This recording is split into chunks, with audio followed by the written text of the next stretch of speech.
As you all know, fixing Fiji's road is among my government's top priorities. So I'm delighted to be here this morning to open the Nandi depot for one of the overseas contractors undertaking this task, the Higgins Company of New Zealand.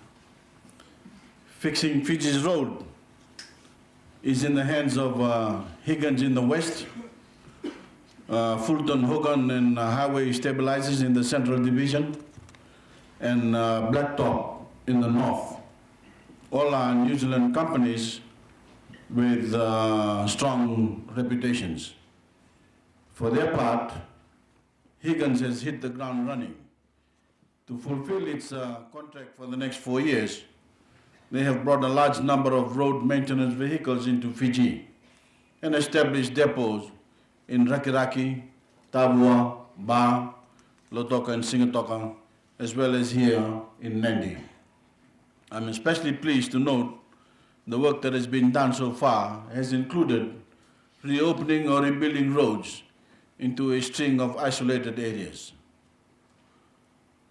Wunatobao village has its access restored after being closed for more than 3 years, and the roads to Yoloku village, Rara village, and Nabindili have also been opened again after extended closures.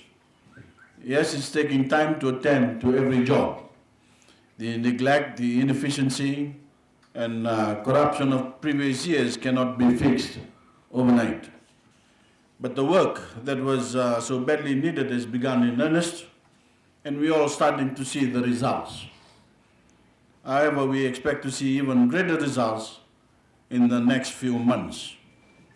My government is committed to this massive project in the West as well as in the rest of Fiji, because the state of our roads impacts the health of our entire economy and the life of every Fijian.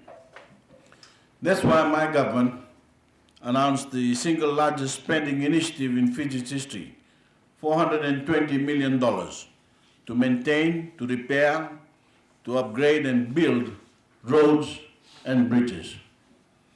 It's one of the flagship policies of a comprehensive set of reforms to create jobs, to grow the economy and to attract investment. But it's not just about the size of the price tag. It's about being smart with the way we spend that money, making sure that the Fijian taxpayer is getting the absolute best return of their investment. In the past, there were too many government departments and statutory bodies that simply weren't delivering good enough results. They lacked the necessary skills, they lacked the technology and know-how to get the job done right. Add to that the corruption, the mismanagement, and the lack of transparency that was all too common. And it's no wonder some of our key infrastructure and industries were in such a sorry state. So my government has pursued a consistent policy of outsourcing to or working with the private sector. Working with the private sector brings in the specialized training, the specialized skills and knowledge that increases efficiency and improve results. It allows us to right-size government, leading to a more streamlined and cost-effective civil service. And of course, it creates sustained employment. Soon my government will also announce a new constitution, which will, for the first time, include a whole range of socio-economic rights. This includes the right to reasonable access to transportation, and the right to economic participation.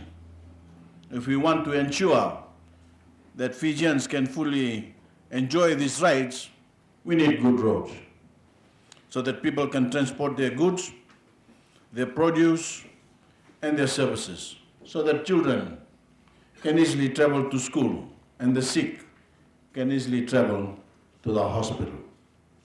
These rights must be upheld, no matter what, irrespective of which government comes into power after the 2014 parliamentary elections and every election after that.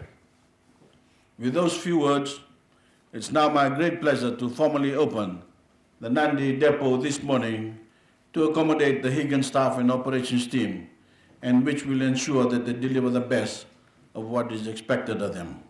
I congratulate the company on behalf of all Fijians. Thank you. Big round of applause, ladies and gentlemen.